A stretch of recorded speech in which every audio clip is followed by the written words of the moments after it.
Can you hear me? Hello. Hey. Hey, how are you guys? Very nice to see you. Watch your weather. This is my 5,000 role model group. We are just going over what being truthful is and basically respecting others. A lot of them have come up with a couple of ideas like not lying, being honest, being obedient, and telling the whole story. And I guess you can take it from here. Okay, well, tell me a little bit about your group. What is the purpose of the group? Oh, the purpose of the 5,000 role model is like very simple. We are here as role models, and we are focused on getting the children to the point where they will be going to college, doing better for them lives, setting goals. Okay. The community. We normally wear our nice ties. Right now, we just got finished signing a card because we got tie donations from a church. Very finished signing it. I told the church we need about 3 more ties. You got ties? Wait. Oh, well, you need to send me your address because I can send you lots of ties. If you actually send me your address, I have so many ties that every time it's gotten to the point where every time I buy a new tie, an old tie has to come out of the closet, and it has to be. I usually donate it to Goodwill or Salvation Army. But a lot of times they're really new. I don't wear them a lot because I have so many. So I would love to send them to you guys instead. Oh wow! Hey guys, thank you. Thank you, Mr. D. Thank you guys ever see Mr. D on television? Thank you. I work very early. All right, guys. Well, and I think that's about all we do. And we would like to go on more trips, but right now, because of COVID, we have to do everything online. We have gaming, and we have gaming days. This month is about truthfulness and respect. That's about it. And we're trying to move on and try to do better and get more people involved. We got about 22 students, but I can only admit a certain amount each time I do a meeting. So I have a cutoff amount. Well, if you have a chance, are you able to make me a presenter in this meeting so I can share my screen with the guys? Yeah. All right. Sir. You guys do look sharp. So the reason why I'm not wearing a tie, now normally I would, has to do with my work schedule. And that's because my work schedule, I am on TV from 5 a.m. until 10 a.m. So I have been out of work for the last 5 hours. I actually already had a doctor's visit through video. I walked my dog. I had lunch. I went running. So I'm just wearing a polo right now, but typically I am wearing a shirt and tie to work, even in this. Okay, you're a presenter. Perfect. Okay. So let me tell you a little bit about myself because you probably don't know everything about me. So I am originally from Connecticut, but that is not where I was born. Oh, wow. I actually am an immigrant. I was born in a country called Poland, and I came to the United States when I was 7, 8 years old. My parents came here. All we had was 2 bags of clothes. My parents didn't know the language. They didn't have a job. They didn't know anything. And we've been here for over 30 years, and I kind of went through the whole process of becoming an American and learning English and going to school and doing all that other stuff. So it's been quite a journey for me. So it's really nice that I get to talk to you guys and kind of inspire you. How many of you are thinking about college or going somewhere to college or... Okay, all right. Hold on. Okay, so if you got your hand up, I want to hear some of the things that you are interested in to study. Like right now, I mean, obviously you may not know, but does anyone actually know like what you're interested in? Matthew? Go ahead, Matthew. I'm very interested in studying Language arts. Okay, I like it. So Sean, what you got? I'm very interested in algebra. Algebra, studying algebra. A mathematician, okay. Hey. What you got, Javante?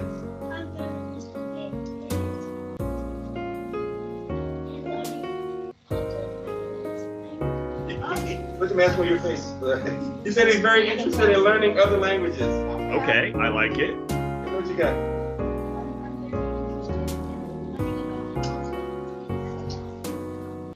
He likes reptiles, but he want to learn about other different animals. Oh, okay. So almost like a zoologist or a biologist, that kind of deal. Okay, wow. There's a huge range though of some very interesting topics.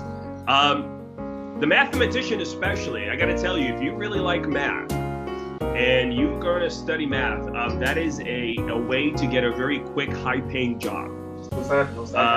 I know some of you may not think that math is like the funnest thing in the world. And I got to tell you, in school, it was not my favorite. But it turns out my job involves a lot of math. And a lot of kids do not go to study math in college. So we need more kids that study math, science, the zoologist, the biologist. That's a great job. If you have anything that's related to math and science, that's great.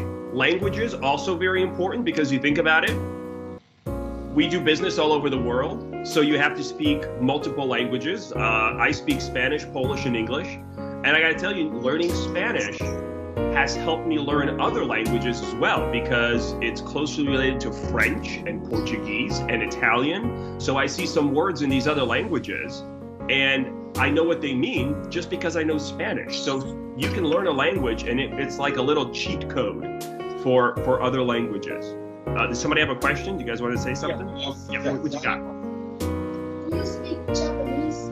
I do not speak Japanese, but speaking of that part of the world, if you were to learn a language right now, I know it seems like everyone in the United States, the other language they speak is Spanish, but the number one language to learn is what the Chinese speak, and that's Mandarin.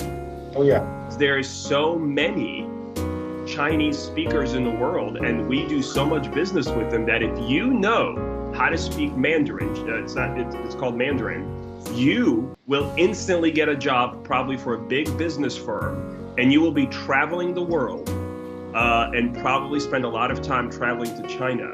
So it's incredible. Just knowing a language in Asia right now will really, really help you. That's actually a really good career choice. Oh wow. That's really good. My daughter's working on that right now. I'm sorry? My daughter is working on that right now. She's going to be going to Japan.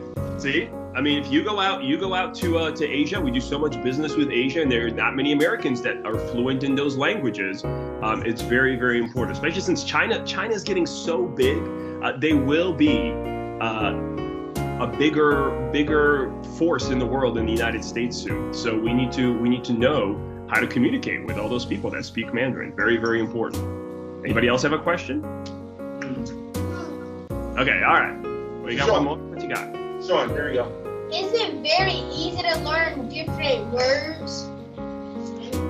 Yeah, different words as in other languages? I mean, is it very hard or easy to learn different languages?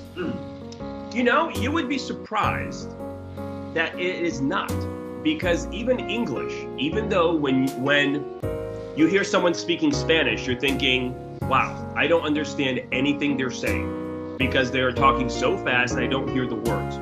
But when you see Spanish written out, you will find that some words are actually very similar, because both Spanish and English came from a similar place.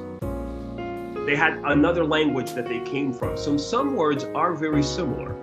So you can actually guess. I know from Polish, let's say in Spanish, I don't know why, but the one word that always pops up in my head is the word vino. Vino is wine.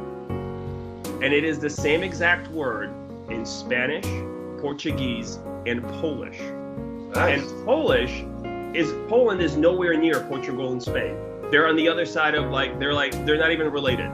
They're totally different, but they use the same word for the same thing. So you learn one language and you have little pieces of other languages with you as well. Good question. Talking about things I didn't expect we were going to talk about. All right. Javante, go ahead. What kind of language is uno, dos, siete? What kind of language is what? Uno, dos, siete. Uno, dos, siete. Uno, dos, I don't know what that last word means. Siete. What kind of language is it? Uno, dos is Spanish. or it could be Portuguese. Two in Portuguese is dois. In Spanish, it's dos.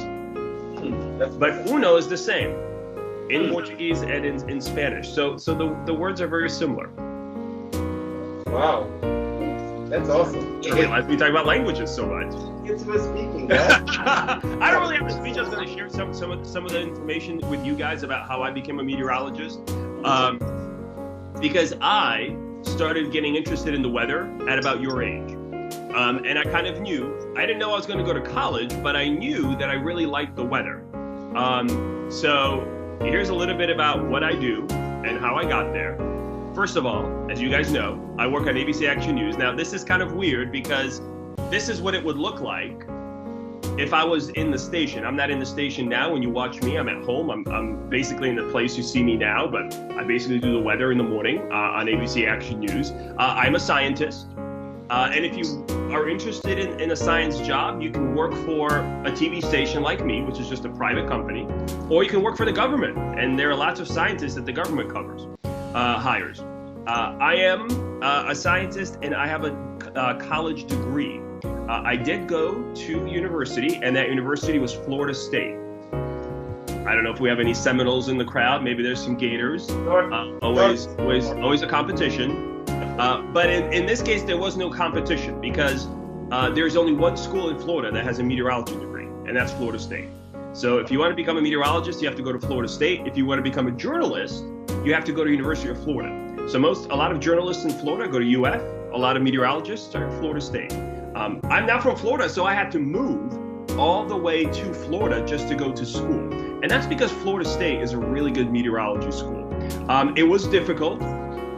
But here's how I got here, and I think this is the most important part. When you guys, how old are you guys? What grade are you in?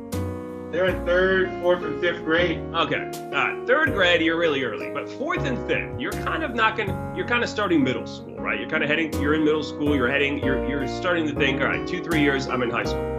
When you get to high school, your first year, if you already have an idea that you want to study math, you need to meet with your guidance counselor. And you need to tell that person, hey, when I'm done here in this high school, I want to be at a college, at a university, and I want to study math. And they will help you choose the right classes, find the right schools, what books, what websites you need to visit. That's what I did. I told my guidance counselor, I want to become a meteorologist. And don't be surprised if the first thing that guidance counselor says is, wow, really? And that's what I got. She had no idea how to help me. So she said, okay, I need you to come back in 2 weeks, and I need to figure out what to do. So she looked through all the books, she read all the information, she looked at the schools I need to go to, and she helped me through high school. You can't do this by yourself. You have to trust others to help you. And she helped me pick the right schools, look at scholarships, what I need to do, what classes I need to take in high school to become a meteorologist. So that was really, really helpful.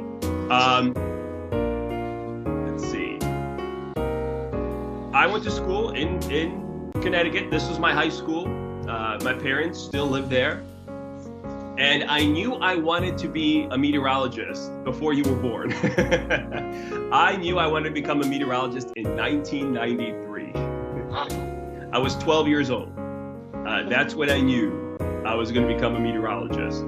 And one of the best pieces of advice that my high school guidance counselor told me, and I did not know how to do this at first, was to take AP classes. I know you don't know what that is because you're way too young. But when you go to high school, you're going to have the option to take these they're called college level classes. Take them. Yep. By taking these classes, you get college credit. So when I started college, I didn't start as a freshman. I started as a sophomore.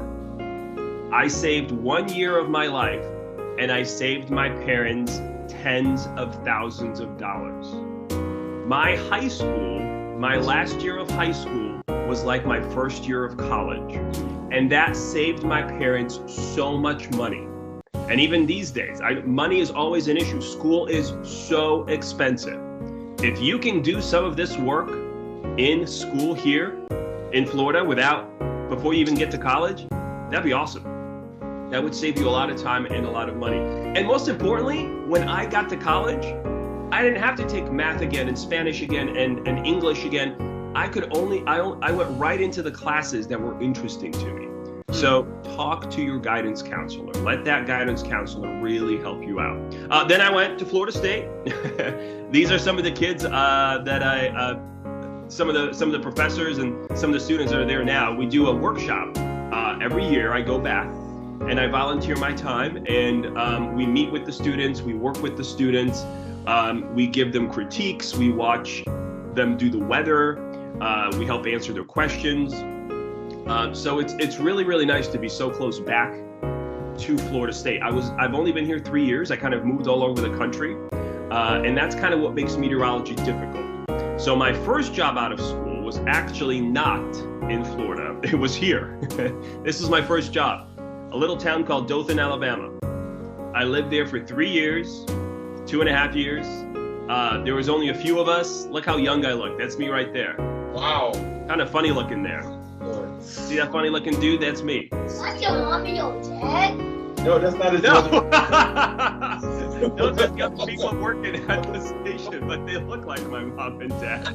I never thought about it that way, but it sure does look like some kind of family photo. That's a great observation. After my first job, my second job was in a bigger TV station in a place called Little Rock, Arkansas. I spent 6.5 years there tracking tornadoes. I got to be an anchor. I got to do all kinds of things. I got to work on Fox and NBC, giving me more experience. My third job was in Cleveland, Ohio. I spent 2 years there.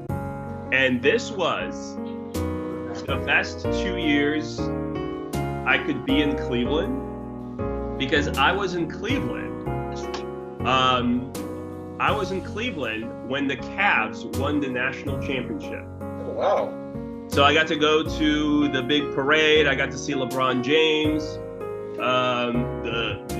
The Indians went to the World Series. The next year, or maybe it was that same year, I don't remember. So it was a very exciting time to be in Cleveland, and it was a really, really good experience. It was very cold. I got to see snow. I got to forecast snow. But it was really, really, really cool to be up there. I only spent 2 years there because then there was this opening at a TV station in Tampa, Florida, and that's where I am now. So I've been here for 3.5 years, and I really, really enjoyed it. I never thought I'd be back in Florida, but here I am. Nice. Now, this kind of shows you one of the negatives of being a meteorologist. Here's how my job works. I have a contract with ABC Action News. And this contract says, if I ever get fired or quit my job at ABC Action News, I cannot just go to Fox or NBC or Channel 10 and be like, hey y'all, I got fired. Do you guys have a job? I can't do that. I cannot work at another TV station in Tampa for 6 months, which means I have to move. If I want another job, I have to move. So every time you want a new job as a meteorologist, you have to move. And that makes it a little bit stressful because every time you move, you have to get new friends, a new place to live, you have to learn a new city. So it is a little stressful, and it kind of gets old after a while. So I'm probably not going to be leaving Tampa anytime soon. I don't think I'm going to get fired. I hope not. I try to do the best I can. But one of the things, and you guys talk about trustworthiness and trusting others and being a good citizen. You guys saw all those places I worked. In all those TV stations, there were 20, 30, 40 other people I worked with.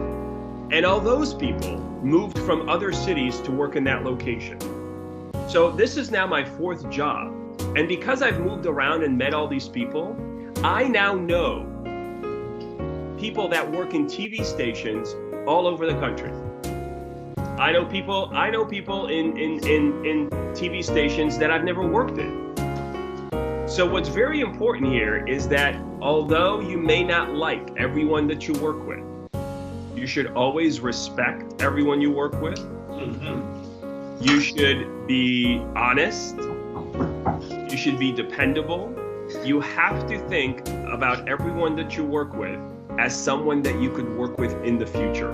This person you could meet again. Some of the people that I knew that worked with me are now bosses, and they now hire people.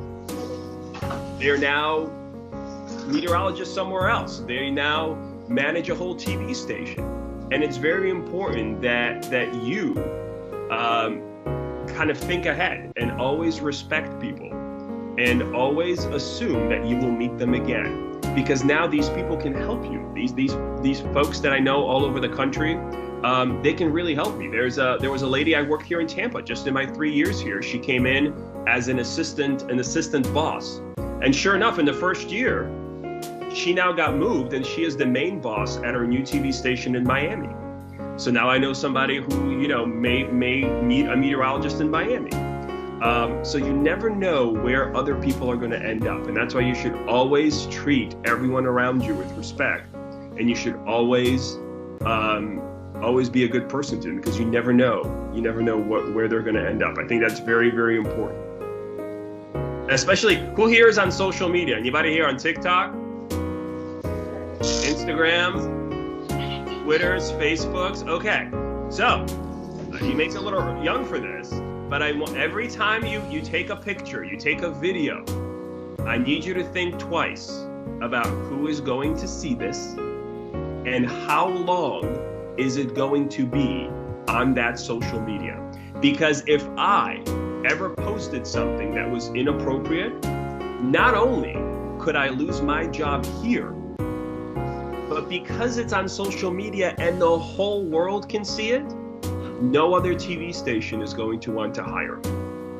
So it's very, very important that the things that you post online are the things that you want other people to see. And that these things that you post reflect well on who you are. Okay? Be very, very careful about it. Don't comment on photos if you don't like somebody. Don't get angry at somebody. Don't put that on social media. It's very, very important. All right, that's my talk to you. I don't know what else you guys want to know about. Well, let's ask some anything questions. that interests you. Questions now. Go ahead. I know how to. If you learn how to talk in Spanish and you never forget it, if I ever want to talk Spanish, if I never forget it, I'm gonna try to go to a place where they talk Spanish. I'm gonna try to go there. Honestly, you don't even have to go anywhere, because there are so many places in the United States that need people that speak Spanish. There are TV stations in Tampa, Dallas, Denver, Los Angeles, New York that only speak Spanish. They do the weather in Spanish, they do the news in Spanish. So I wish I knew Spanish well enough. If I did, it would be so much easier for me to get a job, because there are so many times where you can get it, where you need to also speak Spanish. So if you're staying in the United States and you don't want to travel, I think the language to learn here is Spanish. If you guys can learn Spanish, that's the way to go.